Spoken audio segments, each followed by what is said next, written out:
Thanks for clicking on Wayne.com for the final edition of Inside the Zone with Justin Kinney of Optimum Performance Sports. I'm Glenn Marini, and Justin, let's start right off with it. We had one team playing locally for a state championship. It was Adams Central. They fall to Indianapolis Lutheran in the state title game. I know you were there. What's your big takeaway from this game? What did you see down at Lucas Oil Stadium on Friday afternoon? Well, very competitive game. Adams Central gets off to the 14-0 lead and looking good. We're up 21-7. We're up going into the fourth quarter. Lutheran was just able to make some plays in the second half, some big chunk plays that proved to be the difference. That 50-yard pass from Clay downfield that set up the winning touchdown, the last of what were quite a few big plays in the second half. So falling short Adams Central, I think a big key to that game, though, was Keegan Bloom going out in the first half with an injury. It was a big cut on his hand, was never able to get back in the game, even though he was on the sideline in the second half. So when your second leading tackler goes out in the middle of your defense, it's very tough, particularly with playing a shifty quarterback like Montezzie Clay, who really was able to get things going in the second half. Yeah, a missed opportunity to me that really stuck out was after the Neuenschwander interception late. They get the ball at the 4-yard line and, kind of moved backwards on that drive and eventually turned it over on downs. So they got the ball back after the fumble recovery and went in and scored with Hirely again. But just how close of a ball game was this? Because, I felt really good about Adams Central, especially after the first quarter. If they played this game 10 times, Adams Central would win, I would think, like 4 or 5 of those. It was a definite back and forth game. And I don't know if, the size of Lutheran was able to grind down Adams Central. I felt they were noticeably bigger, but I felt like Adams Central technique-wise was better. I just don't know if physically, over the 4 quarters, Lutheran was able to take advantage. I think really in the end, it came down to one player, and that was Montezzie Clay. We knew he was going to be a big problem for Adams Central. They were able to corral him at certain points, but when they needed him to make a play, whether it was vertically, whether it was his legs with that game-winning touchdown run, he was able to make plays, and unfortunately, Adams Central was not. Big picture, we had one team make it down there from Northeast Indiana and Northeast Indiana will not have a state champion again. It's the 3rd year in a row, if I'm not mistaken, that somebody from our area is not bringing home a state championship, which is that's quite a stretch considering the history of football in this area and the fact that it's the 2nd biggest city in the state of Indiana. So what does that mean for you to see that, for year number 3, there's not a state champion here in Northeast Indiana? Unfortunate, to be sure. I don't know if it gets the alarm bells going, considering we've had at least one team every year since 2014 get down to Lucas Oil Stadium. So when we've already talked about the trials and tribulations of the upper classes in 5A and 6A, when it's extremely difficult for those teams to get down, you're relying on your lower class teams. And we've had some great representatives from Bishop Luers and South Adams and Adams Central, Woodland, to name a few over the last several years. And you could say all of those teams had a great chance to win a state title and weren't able to take care of business in the fourth quarter. So I think, just those 4 teams alone could have won state titles over the last 4 or 5 years if they were able to execute and close things out in the fourth. There are a few things that get the Indiana prep sports fan riled up, quite like 2 topics: class basketball, shot clock. I guess there are 3 things: class basketball, shot clock, and football, public versus private. The past couple of years, we saw South Adams lose to Covenant Christian. We saw Adams Central lose to Indianapolis Lutheran. And there's always that talk of public versus private. Where do you weigh in on that situation? Because obviously it's a hot button topic whenever we get to state, almost in any sport, but specifically in football, where numbers are so key. Well, you love to push my buttons, Glenn, because it was a hot topic all throughout the weekend. I love it, baby. I love it. Even, I don't think the teams were off the field yet on Friday before the cries of private school dominance was going on the social medias. But I'm not going to sit here and tell you that being a private school isn't an advantage. I feel like it is. But I think you can look elsewhere and there are advantages all over the place. Being in a major metropolitan area is an advantage. So Indy and Fort Wayne and those schools, they have an advantage over rural schools. I think rural schools have an advantage, though, to a certain extent, knowing who they have in the pipeline coming up. When you look at Garrett or Angola or Cherubusco or South Adams, they're seventh graders that are really good. If they do have some, chances are they're going to be freshmen as ninth graders at that school. So ask teams like Northrop and Wayne and Northside how they would love to be able to look at their feeder middle schools and say, okay, we're going to get most or all those kids in a couple of years. So, it's a slippery slope to go down. Do we create separate classes for private and public schools? You can't put all the privates in one. You can't have Covenant Christian playing Cathedral, so you need at least two. Then, do you go down the 7A where we have to bump the big 6As up to a separate class? People will complain that Indy wins all the state titles, so we have to have a separate class for the 317 in Indy schools. It's just, where do you end it at some point? Between that and we talk about seeding sectionals and needing neutral site games in the playoffs due to turf and no turf. Man, it's just a lot, and it's just excuses in my mind. I mean, there's going to be disadvantages and advantages no matter who or where you are. Public versus private just is one of those, and it's something you got to deal with. But in the end, life isn't fair, and that's just kind of one of those things that fits into that category. I agree. I mean, I worked in Kentucky, and they had a basketball tournament in the middle of the season that was a state tournament for the private schools, which was, I thought it was weird coming from Indiana that you had a state tournament in the middle of the season. Then I worked in Arkansas, and they eventually went to a multiplier system where private schools, each student counted for 1.7 students. Essentially, it moved all the private schools up a class is Right. what it ended up doing, because they said participation levels were so high. I don't think either of those were perfect. I don't know that there's a perfect system out there, but the easiest way to get over that is to beat everybody that you face. I mean, isn't it? That's like, that cures all, correct? Yeah, right. And look, we just talked about earlier 4 teams that we felt should have won over the last couple of years. 3 of those are public schools with Adams Central, South Adams, and Woodland. And you know what? It should be very, very hard to win a state title. And it is. And you looked at it, people complain about Lutheran, but that was their first state title ever. Cathedral's Cathedral. I take the public or private out of it. I think no matter what you do with them, they're going to win. You had to move them up 2 classes for them to stop dominating 4A and 5A. So, when you look at it, I think it's a more of a bigger deal than people like to make it, because if you fix that, quote unquote, fix that, then you have to fix the 317 dominance. Then you have to fix the sectional draw and how it needs to be seeded. And you need to fix, neutral sites at regional and semi-state. You got to fix that because some teams have an advantage or a disadvantage. So where do you end it, Glenn? I mean, really, are we going to have like 12 classes? People are going to complain about this team having a transfer. So if you have X amount of transfers on your team, you got to go to another class. It's just, it's something that if the snowball, it keeps going and going and going, where do you end it? And to me, as much as I love high school football in this state, and I love high school basketball, there's an inordinate amount of complaining on the football side of things. It's just, go out and play football. And you know what? If you don't win a state title, you just weren't good enough, plain and simple. Yeah, to me, more so than the private school issue is the fact that you're looking at a 6A that has a school like Snyder that has 2,000 people in it, and a school like Carmel that's got 5,200 people in it, and the discrepancy of them playing each other in a sport like football where depth and number of kids is a huge thing.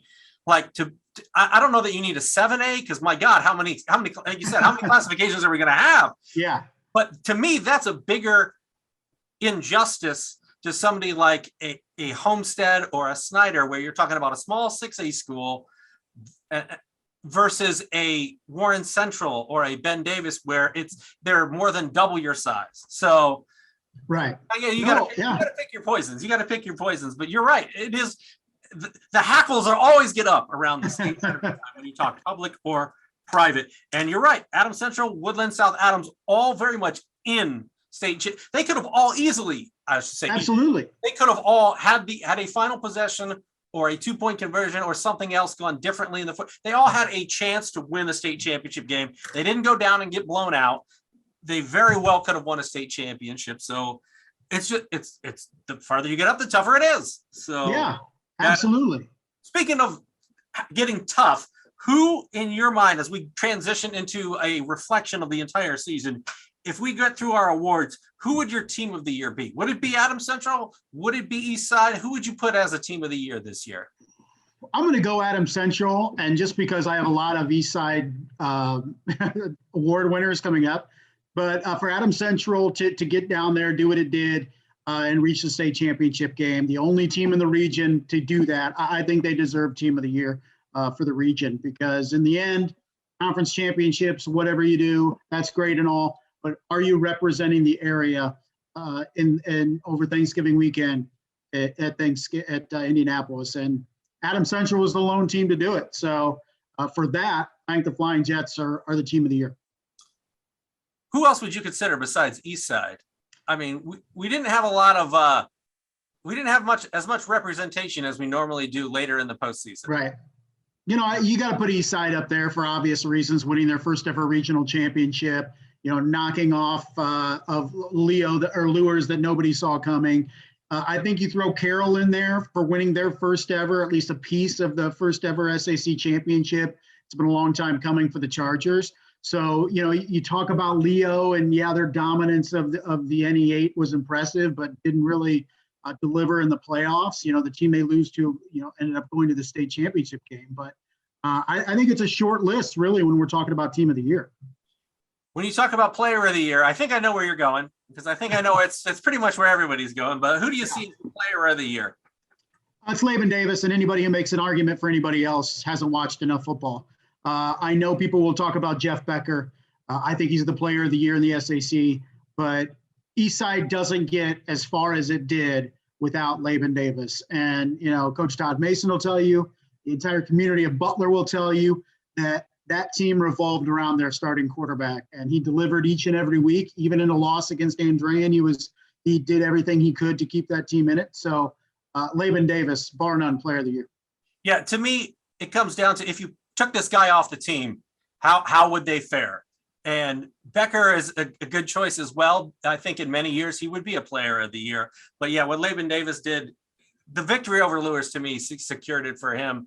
Who else would be in the discussion? See, Adams Central didn't really have just that one guy. You know what I mean? Like, Hirely was very good. Neuenschwander made big plays. Curry might have been the most ultimately talented guy on that team, but it wasn't a one-man show for Adams Central in any way, shape, or form. Yeah, and that's what kind of hurts them. They had no primary. You know, Blake Hirely was huge, going both ways. Alex Curry too, but I think Mason Sharon's in the conversation for Leo, especially coming off, you know, the injury that he missed most of last year. You can put Jeff Becker up there. I think what hurts Jeff, his cause, is the fact that the 1 week he misses, Owen Sheely steps right in and beats Snyder. So as good as Jeff is, when we talk MVP, when we talk player of the year, you could say, you know, they did it without him, at least for a week. In that respect, you maybe, you know, it's a detriment to Jeff. So when you look at other teams, you know, you look at Bishop Lures, was their real standout. You can talk about Carson Clark, but, you know, he had so much around him that delivered. And I think Carson maybe didn't make the plays late in games, in close games, that he needed to get player of the year attention. So I'm pretty safe with going with Mr. Laban Davis. See, I had Brody Glenn in my top three. You're talking about 61 receptions, 1,118 yards and 20 touchdowns for Bishop Lures. He was a matchup nightmare. But again, Lures had a lot of guys. I just think he was the one guy that, you know, they didn't make as deep a postseason run as they would have liked. So I guess the argument would be, well, he did it against 2A guys in country schools and blah, blah, blah. Not really. He did that against the SAC because they didn't make it as deep as they would have liked. So, I mean, to put up the over 1,000 yards and the 20 touchdown receptions, I thought he was phenomenal this season. I had him in my top three behind Laban and behind Becker. So when you take a look at coach of the year, who do you see as the coach of the year? I know generally a coach of the year is a guy that had a solid team that just took the next jump up. Is that how you see this one? And how do you see coach of the year playing out? Yeah, I think it's a guy that it's tough because you could easily say Michael Mosier at Adams Central, but I feel like, look, he had a loaded team that the aspirations were on a state championship this year, at least reaching the state championship game. I'm going Todd Mason with Eastside.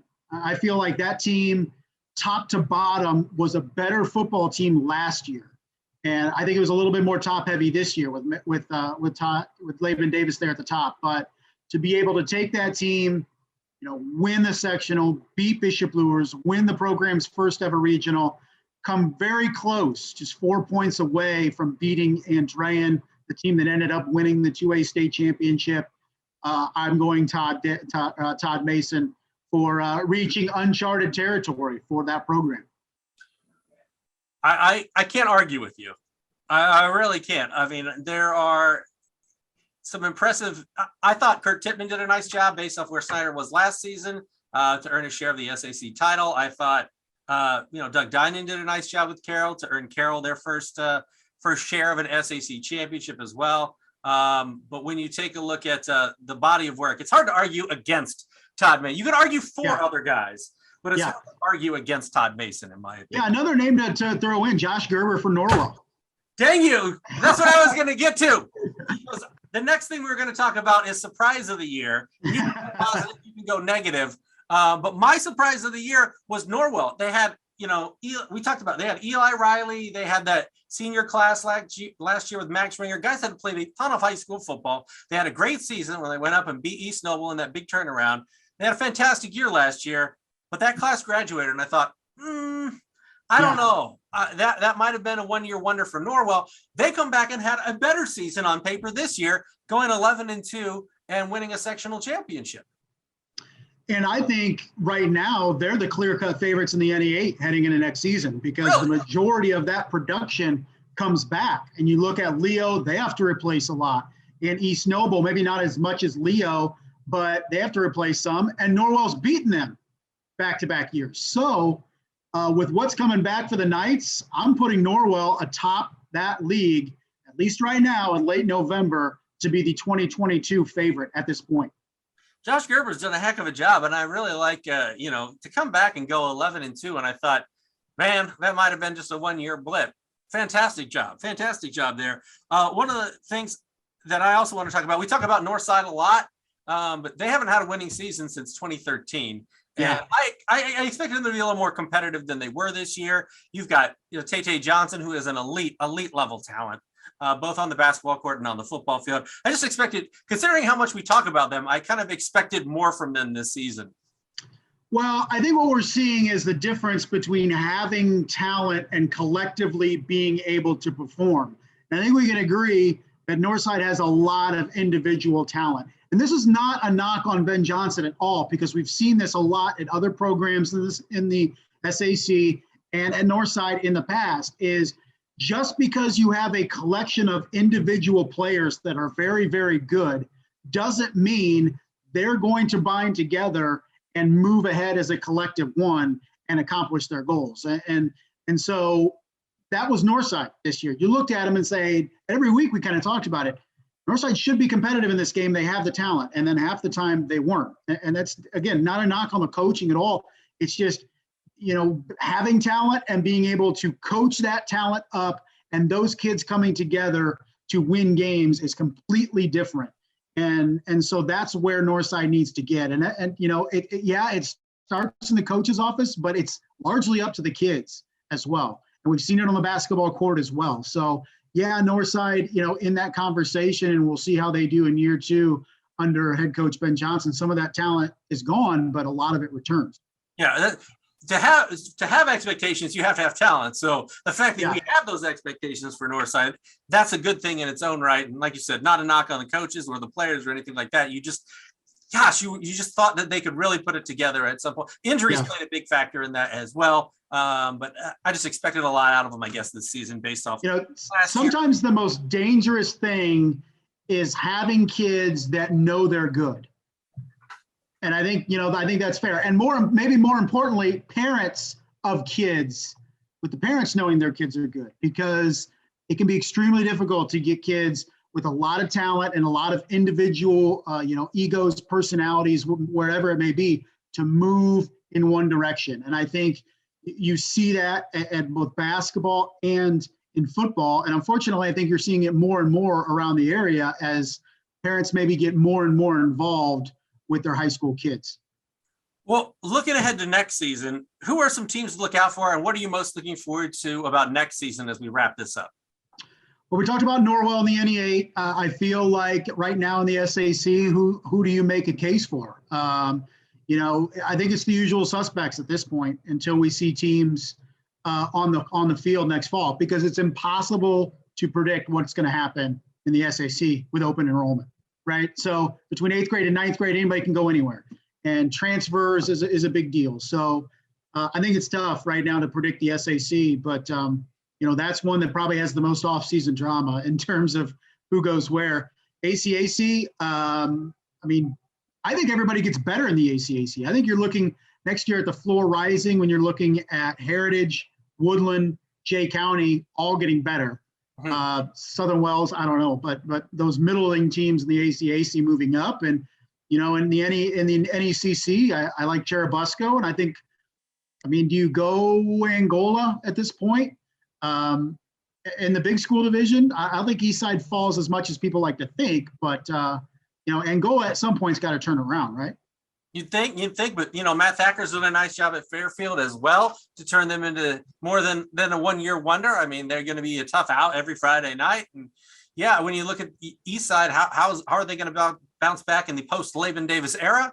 Cherubusco seems to be continual power. Central Nobles had some nice teams and nice games over the last couple of years, so we'll just have to see how it all plays out. But to wrap things up, what are you most going to remember from the 2021 season in Northeast Indiana?